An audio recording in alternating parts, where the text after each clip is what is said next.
ನಮಸ್ಕಾರ, ಶುಭ ಸಂಜೆ ಪ್ರೀತಿಯ ವೀಕ್ಷಕರೆಲ್ಲರಿಗೂ ಇವತ್ತಿನ ಕಾರ್ಯಕ್ರಮಕ್ಕೆ ಆತ್ಮೀಯ ಪ್ರೀತಿಯ ಸ್ವಾಗತ ಹೇಳ್ತಾ ಇರೋದು ನಾನು ಅನುಷಾ.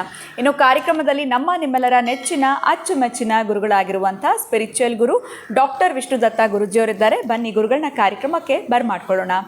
ನಮಸ್ತೆ ಗುರುಗಳೇ, ಕಾರ್ಯಕ್ರಮಕ್ಕೆ ಭಕ್ತಿಯ ಸ್ವಾಗತ. ಗುರುಗಳೇ, ಸಾಕಷ್ಟು ದಿನ ಆಗಿತ್ತು ತಂತ್ರವನ್ನು ತಿಳ್ಕೊಂಡು ತಮ್ಮಿಂದ ಹಂಗೂ ಹಿಂಗೂ ಎಪಿಸೋಡ್ಗಳಲ್ಲಿ ಹೇಳ್ತಾ ಇರ್ತೀರ. ಇವತ್ತಿನ ಪ್ರಶ್ನೆ ಏನು ಅಂತಂದರೆ, ಎಲ್ಲೋ ಒಂದು ಕಡೆ ಮನೆ ಅಂದಮೇಲೆ ಸ್ವಲ್ಪ ಮನಸ್ತಾಪಗಳು, ಜಗಳಗಳು ಸರ್ವೇ ಸಾಮಾನ್ಯ ಅಂತ ಹೇಳ್ಬೋದು. ಆದರೆ ಒಮ್ಮತದಿಂದ ಇರಬೇಕು, ಎಲ್ಲರೂ ಒಂದು ಅಂಡರ್ಸ್ಟ್ಯಾಂಡಿಂಗ್, ಮ್ಯೂಚುವಲ್ ಅಂಡರ್ಸ್ಟ್ಯಾಂಡಿಂಗಲ್ಲಿ ಇರಬೇಕು ಅಂತಂದರೆ ಏನು ಮಾಡಬೇಕಾಗತ್ತೆ? ಬಿಕಾಸ್ ಈಗ ಅಪ್ಪನ ಕಂಡ್ರೆ ಮಗಂಗಾಗಲ್ಲ, ಅಥವಾ ತಾಯಿ ಕಂಡ್ರೆ ಮಗ, ಈ ಥರ ಎಲ್ಲ ಆಗ್ತಾ ಇರುತ್ತೆ ಅಂತ ಹೇಳ್ಬೋದು. ಎಲ್ಲರೂ ಕೂಡ ಮ್ಯೂಚುವಲ್ ಅಂಡರ್ಸ್ಟ್ಯಾಂಡಿಂಗ್, ಒಮ್ಮತದಿಂದ ಇರಬೇಕು ಅಂತಂದರೆ ಏನಾದರೂ ತಂತ್ರ ಫಾಲೋ ಮಾಡ್ಬೋದಾ? ಇವತ್ತಿನ ಕಾರ್ಯಕ್ರಮದಲ್ಲಿ ವೀಕ್ಷಕರಿಗೆ ತಿಳಿಸ್ಕೊಡಿ. ಓಂ ವಿಶ್ವಸ್ಮೈ ನಮಃ. ಪ್ರೀತಿಯ ಬಂಧುಗಳೇ, ಎಲ್ಲರ ಮನೆಯಲ್ಲೂ ಇದಿದ್ದದ್ದೇ ಅನ್ಕೋತೀನಿ. ಅಂದರೆ ಮೇಲ್ನೋಟಕ್ಕೆ ಚೆನ್ನಾಗಿರ್ತಾರೆ, ಯಾಕೋ ಒಳಗಡೆ ಯಾವ ಮನಸ್ತಾಪದಿಂದ ಹೇಗೆ ಕೆಟ್ಟಿರ್ತಾರೆ ಗೊತ್ತಿರಲ್ಲ. ಅಂದರೆ ಗಂಡನನ್ನು ನೋಡಿದರೆ ಹೆಂಡತಿಗೆ ಆಗೋದಿಲ್ಲ, ಹೆಂಡತಿನ ನೋಡಿದ್ರೆ ಗಂಡನಿಗೆ ಆಗೋದಿಲ್ಲ. ಇನ್ನು ಅತ್ತೆ ಸೊಸೆದು ಹೇಳೋದೇ ಬೇಡ, ಅಣ್ಣ ತಮ್ಮಂದ್ರದ್ದು ಮಾತಾಡೋದೇ ಬೇಡ, ಅಕ್ಕ ತಂಗಿರಂತೂ ಉತ್ತರ ದಿಕ್ಕಿಗೊಂದು ದಕ್ಷಿಣ ದಿಕ್ಕಿಗೊಂದು ಹೀಗೆಲ್ಲ ಇರುತ್ತಾರೆ. ಬಹುಶಃ ಕುಟುಂಬದ ಸದಸ್ಯರು ಅವರು ಬೇರೆ ಎಲ್ಲೆಲ್ಲಾದರೂ ಇದ್ದುಕೊಳ್ಳಲಿ, ಆದರೆ ಮಾತಾಡಿಕೊಳ್ಳೋದು ಏನಾದರೂ ಒಂದು ವಿಶೇಷದ ಸಂದರ್ಭಗಳಲ್ಲಿ ಇರುವಂಥದ್ದು ಬೇಕು ಅನ್ನೋರಿಗಿದು. ನನ್ನ ಮಕ್ಕಳು ಹೇಳಿದ ಮಾತು ಕೇಳಬೇಕು ಗುರುಗಳೇ ನನಗೆ ಅನ್ನೋ ಒಬ್ಬ ತಾಯಿ ಮನೆಯಲ್ಲಿ ಮಾಡ್ತಾಳೆ, ಅಥವಾ ನಮ್ಮ ಮನೆಯವರು ನಮಗಿರತಕ್ಕಂಥ ಬಾಂಧವ್ಯ ತುಂಬ ಚೆನ್ನಾಗಿರಬೇಕು ಅನ್ನೋರು. ಅಂದರೆ ಒಟ್ಟಾರೆ ಕುಟುಂಬದ ಒಮ್ಮತಕ್ಕಾಗಿ, ಅವರ ಪ್ರಗತಿಗಾಗಿ ಮಾಡಿಕೊಳ್ಳತಕ್ಕಂಥ ತಂತ್ರ ಏನು ಅಂತಂದರೆ, ಇಲ್ಲಿ ದಂಪತಿಗಳ ದೇವಾಲಯ ತೆಗೆದುಕೊಳ್ಬೇಕಾಗತ್ತೆ. ಉಮಾಮಹೇಶ್ವರರ ದೇವಾಲಯ, ಲಕ್ಷ್ಮೀನಾರಾಯಣರ ದೇವಾಲಯ, ಅಂದರೆ ಶ್ರೀನಿವಾಸ ಪದ್ಮಾವತಿ ಅಮ್ಮನವರು ಇರ್ತಾರೆ. ಈ ದೇವಸ್ಥಾನದಿಂದ ಶ್ರೀನಿವಾಸನ ದೇವಸ್ಥಾನ ಸ್ವಲ್ಪ ತುಳಸಿಯನ್ನು, ಪದ್ಮಾವತಿ ದೇವಸ್ಥಾನದ ಒಂದು ಹೂವನ್ನು, ಇಲ್ಲಿ ಶಿವನ ದೇವಸ್ಥಾನದ ಮೇಲಿರ್ತಕ್ಕಂತಹ 2 ಬಿಲ್ಲಪತ್ರೆಯನ್ನು, ಮತ್ತು ಅಲ್ಲೇ ಭ್ರಮರಾಂಬಿಕಾ ಅಥವಾ ಉಮಾಮಹೇಶ್ವರಿ ಏನಿರ್ತಾರೋ ಅಲ್ಲಿರ್ತಕ್ಕಂಥ ಪುಷ್ಪವನ್ನು ಒಟ್ಟಾರೆ 4 ತರಬೇಕು. 4 ತಂದು ಕ್ರೋಢೀಕರಿಸ್ತಕ್ಕಂಥದ್ದು ಒಂದು ತಟ್ಟೆಯಲ್ಲಿ ಇಟ್ಟುಬಿಟ್ಟು ದೇವರ ಮುಂದೆ ಆ ಪುಷ್ಪಗಳನ್ನು ಅದು ತೆಗೆಯೋ ಸಂದರ್ಭದಲ್ಲಾಗಲಿ, ದೇವಸ್ಥಾನ ಇವರು ಹೋದಾಗ ಅವ್ರಿಗೆ ಆ ಒಂದು ದೇವರ ಪಾದದ ಮೇಲಿರತಕ್ಕಂಥ ತುಳಸಿಯನ್ನು ಕೊಟ್ಟು, ಆ ಹೂವನ್ನು ಕೊಟ್ಟು ಮನೆಗೆ ತಂದು ಇದನ್ನು ಮಾಡಬೇಕು.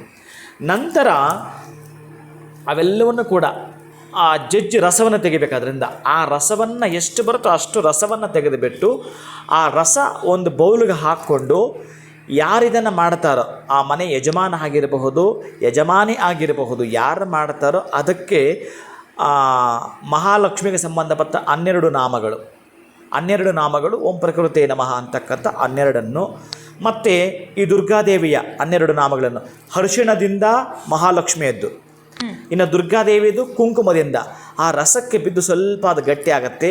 ಇದನ್ನು ಪೂರಕವಾಗಿ ಇವರು ಇಟ್ಕೊಳ್ತಾರಾ, ಅವ್ರಿಗೆ ಇಡ್ತಾರಾ?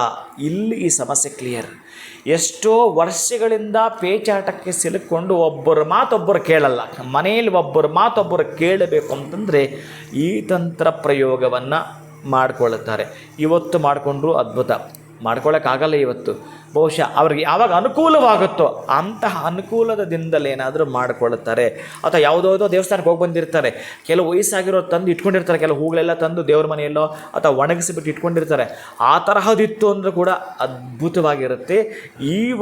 ಆ ಒಂದು ಲಕ್ಷ್ಮೀನಾರಾಯಣರದ್ದು ಪ್ಲಸ್ ಉಮಾಮಹೇಶ್ವರ ದೇವಸ್ಥಾನ ಇರತಕ್ಕಂತಹ ಆ ಒಂದು ನಿರ್ಮಾಲ್ಯಗಳನ್ನು ಏನು ತೆಗೆದಿರ್ತಾರೋ ಅದರ ರಸದಿಂದ ಮಾಡಿಕೊಳ್ಳತಕ್ಕಂಥ ಈ ತಂತ್ರ ಅವರ ಕುಟುಂಬದ ಎಷ್ಟು ಸಾಮರಸ್ಯವನ್ನು ಕಾಪಾಡುತ್ತಂತಂದರೆ 12 ವರ್ಷಗಳಿಂದ ಒದ್ದಾಟ ಮಾಡಿರ್ತಕ್ಕಂಥವ್ರು ಒಂದಾಗಿದ್ದಾರೆ ಈ ಪ್ರಯೋಗದಿಂದ. ಹಾಗಾಗಿ ಈ ಒಂದು ತಂತ್ರವನ್ನು ಮಾಡಿಕೊಂಡು ಚಮತ್ಕಾರವನ್ನು ಪರೀಕ್ಷೆ ಮಾಡಬಹುದು. ಇದು ಎಷ್ಟು ಬಾರಿ ಮಾಡಬೇಕಾಗತ್ತೆ ಅಥವಾ ವ್ಯತ್ಯಾಸ ಅನ್ನೋದು ಯಾವಾಗ ಕಂಡು ಬರಬಹುದು? ಇವರು ಒಂದು ಬಾರಿ ಮಾಡಿ ಇಟ್ಕೊಂಡಿದ್ರೆ ಅದನ್ನು ಸ್ವಲ್ಪವಾಗಿ ಇಟ್ಕೊಳ್ತಕ್ಕಂತಹದ್ದು. 1 ತಿಂಗಳ ಪರ್ಯಂತ ಹಣೆಗೆ ಇಟ್ಕೊಳ್ಳಿ ಸಾಕು. ಒಂದೇ ಬಾರಿ ಮಾಡುವಂಥದ್ದು. ಸ್ವಲ್ಪ ಹೆಚ್ಚಿಗಾದ್ರಿಂದ ರಸವನ್ನು ತೆಗೆದುಕೊಳ್ತಕ್ಕಂತಹದ್ದು, ಅದನ್ನು ಜಜ್ಜಿ ಕಲ್ಲಿಂದ ರಸವನ್ನು ತೆಗೆದುಕೊಳ್ತಕ್ಕಂತಹದ್ದು, ಅಥವಾ ಮಿಕ್ಸಿಗೆ ಹಾಕಿ ಎಲ್ಲವನ್ನು ಕೂಡ ಒಟ್ಟಾರೆ ಸ್ವಲ್ಪ ನೀರು ಹಾಕಿ ರಸವನ್ನು ಅಷ್ಟೇ ತಗೊಳ್ಬೇಕು. ನೀವು ಬಿಲ್ಲಪತ್ರೆ ಇರುತ್ತೆ, ಅದರಲ್ಲಿ ತುಳಸಿ ಇರುತ್ತೆ, 2 ಪುಷ್ಪಗಳಿರ್ತವೆ. ಇದನ್ನು ಹಾಕಿ ಆ ರಸವನ್ನು ತೆಗೆದು ಆ ಅರಿಶಿನ ಕುಂಕುಮವನ್ನು ಅದಕ್ಕೆ ಹಾಕ್ತಕ್ಕಂತಹದ್ದು ಒಂದು ಅದ್ಭುತವಾಗಿರ್ತದೆ. ಪೇಸ್ಟ್ ರೆಡಿ ಆಯಿತು. ಅದಕ್ಕೆ ಹಣೆಗೆ ಇಟ್ಕೊಳ್ತಾರೆ. ಪ್ರತಿನಿತ್ಯ 1 ತಿಂಗಳ ಪರ್ಯಂತ ಇಟ್ಕೊಳ್ತಾರೆ, ಪರೀಕ್ಷೆ ಮಾಡ್ತಾರೆ. ಹೇಗೆ ಎಲ್ಲೆಲ್ಲಿದ್ದವ್ರು ಹೊಂದಾಗ್ತಾರೆ ಅಂತಂದ್ರೆ ಇವ್ರು ಇಲ್ಲಿ ಇಟ್ಕೊಂಡಿದ್ದಾರೆ, ಅವ್ರು ಯಾರು ಅಲ್ಲಿ ಇರೋಕ್ಕಾಗಲ್ಲ ಅವ್ರಿಗೆ, ಆದರೂ ಅವರು ನನ್ನ ಮನೆಗೆ ಬರಬೇಕು ಅನ್ನೋತಕ್ಕಂಥವ್ರು. ಮಗ ಆಗಿರ್ಬೋದು ಬಿಟ್ಟೋಗಿರ್ತಾನೆ ಅಮ್ಮನನ್ನು, ಅಥವಾ ಮನೆಯವರೆಲ್ಲೋ ದೂರ ಇರ್ತಾರೆ ಬಿಟ್ಟೋಗಿರ್ತಾರೆ, ಮನೆಯಲ್ಲೇ ಇರ್ತಾರೆ, ಅವ್ರು ಕೇಳೋದಿಲ್ಲ, ಹೇಳಿದ ಮಾತು ಕೇಳೋದಿಲ್ಲ. ತಗೋಪ ಸ್ವಲ್ಪ ಕುಂಕುಮ ಇಟ್ಕೊ ಅಂತ ಹಣೆಗೆ ಇಡ್ತಾರೆ ಅಂದ್ಕೊಳ್ಳಿ, ಅಥವಾ ಅವ್ರ ಮುಂದೆ ಇಟ್ಟರು ಕೂಡ ಸಾಕು, ದೇವಸ್ಥಾನದ ಬಂದದ್ದಿದ್ದು ಪ್ರಸಾದ ತಗೊಂತ ಹಣೆಗೆ ಇಟ್ಕೊಳ್ಳುವಾಗಲೇ ಅವರಿಗೆ ಮಾರ್ಪಾಟು ಕಾಣಿಸ್ತಾ ಬರುತ್ತೆ. ಖಂಡಿತ ಗುರುಗಳ, ನಿಜವಾಗ್ಲೂ ಒಂದು ರೀತಿ ಸಿಂಪಲ್ ಅಂತಂದರೆ ಎಷ್ಟು ಸಿಂಪಲ್ ಅಂತಲೇ ಹೇಳೋಕ್ಕಾಗಲ್ಲ, ಅಷ್ಟು ಸಿಂಪಲ್ ಆಗಿರುವಂಥ ತಂತ್ರವನ್ನು ತಿಳಿಸ್ಕೊಟ್ರಿ. ಎಲ್ಲಿದೆ ತಮ್ಮ ಬಳಿ ಇಷ್ಟೊಂದು ತಂತ್ರಗಳು ಅಂತ ನನಗೆ ಯೋಚನೆ ಬರ್ತಾ ಇರುತ್ತೆ ಒಂದೊಂದು ಸರಿ. ಸೊ ಎಲ್ಲೋ ಒಂದು ಕಡೆ ಕುಟುಂಬದ ಒಮ್ಮತವಾಗಿರಬೇಕು ಅಂತಂದರೆ ಏನು ಮಾಡಬೇಕು ಅಂತ ತುಂಬ ಚೆನ್ನಾಗಿ ತಿಳಿಸ್ಕೊಟ್ಟಿದ್ದೀರಾ.